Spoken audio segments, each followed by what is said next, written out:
নমস্কার, অ্যাস্ট্রোলজারিস কুমার।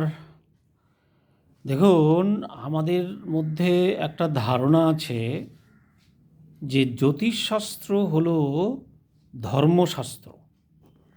আসলে কিন্তু জ্যোতিষশাস্ত্র কোনো ধর্মশাস্ত্র নয়। আমরা এর আগে ভিডিওতে বলেছি জ্যোতিষশাস্ত্র অর্থাৎ অ্যাস্ট্রোলজি জন্মই হয়েছে অ্যাস্ট্রোনমি থেকে। অর্থাৎ অ্যাস্ট্রোলজি ছাড়া অ্যাস্ট্রোলজি এক পাও চলতে পারবে না অ্যাস্ট্রোনমি ছাড়া। তাহলে অ্যাস্ট্রোনমি যদি ধর্ম না হয় তাহলে অ্যাস্ট্রোলজি ধর্ম হবে কি করে? অতএব অ্যাস্ট্রোলজির মধ্যে কিন্তু ধর্মীয় ভাবনা কোনোভাবেই নেই। আধ্যাত্মিক চিন্তাভাবনা জ্যোতিষের মধ্যে আলোচিত হয়েছে। আধ্যাত্মিক চিন্তাভাবনা জ্যোতিষের মধ্যে আলোচিত হয়েছে। আধ্যাত্মিক চিন্তাভাবনার দ্বারা জ্যোতিষকে আপনি আরও গভীরে নিয়ে যেতে পারবেন এবং জ্যোতিষের গভীরতা উপলব্ধি করতে পারবেন আধ্যাত্মিকতার দ্বারা। কিন্তু জ্যোতিষ আধ্যাত্মিক বিষয় নয়। জ্যোতিষ আধ্যাত্মিকতার কথা বলে না। জ্যোতিষ বলে গ্রহ সন্নিবেশের কথা।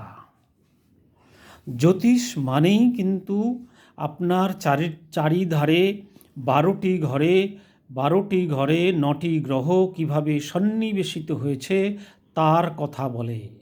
এছাড়া জ্যোতিষে আর কোনো কিছু বিষয় নেই। এইবার এই 12টি ঘরকে এবং 9টি গ্রহকে আপনি কিভাবে বিশ্লেষণ করবেন? এই 12টি ঘর এবং 9টি গ্রহ আপনার জীবনে কিভাবে প্রভাবিত করবে, জীবনকে কিভাবে প্রভাবিত করবে, আপনার জীবনে কি কি ঘটনাকে সে প্রেডিক্ট করবে অর্থাৎ ভবিষ্যৎবাণী করবে, সেই ইঙ্গিত দেয় জ্যোতিষ। তাও কার উপরে নির্ভর করে? অ্যাস্ট্রোনমির উপরে নির্ভর করে, আধ্যাত্মিকতার উপরে নির্ভর করে কিন্তু নয়। যারা আধ্যাত্মিকতার উপরে নির্ভর করে এগুলো করেন তারা সাত্ত্বিক মানুষ, তারা আধ্যাত্মিক মানুষ। আধ্যাত্মিক মানুষের মধ্যে সেই অ্যাস্ট্রোনমি এবং অ্যাস্ট্রোলজি দুটোই অন্তরালে থেকে যায়। এই ক্ষমতা তাদের আয়ত্ত করতে হয়। জ্যোতিষ এই ক্ষমতাটা তাদের দেয় না।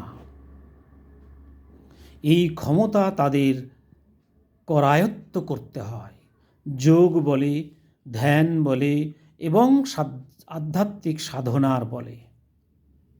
সুতরাং আধ্যাত্মিকতার সঙ্গে কিন্তু জ্যোতিষকে একেবারেই গুলিয়ে ফেলবেন না।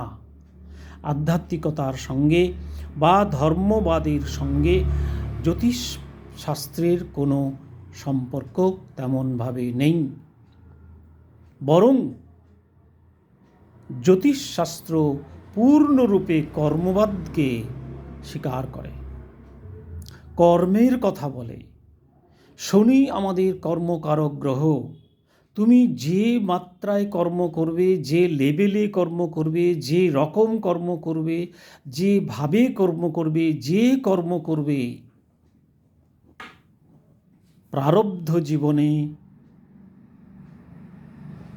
আপনি সেই কর্মের ফল ভোগ করবেন। এখানে আধ্যাত্মিকতার বিন্দুমাত্র ছোঁয়া নেই। অর্থাৎ আপনার কর্ম অনুযায়ী আপনাকে ফল দেওয়া হবে। বৃহস্পতি আপনাকে আপনার কর্ম অনুযায়ী ফল দেবে। সকলেই কিন্তু কর্ম অনুযায়ী ফল দেবে। বক্রী গ্রহ থাকলে সেই বক্রী গ্রহও আপনার কর্ম অনুযায়ী ফল প্রদান করবে। অতএব কর্মই হচ্ছে জ্যোতিষের মূল সূত্র, ভাববাদ নয়, ভক্তিবাদ নয়, দেববাদ বা ভগবতবাদ নয়।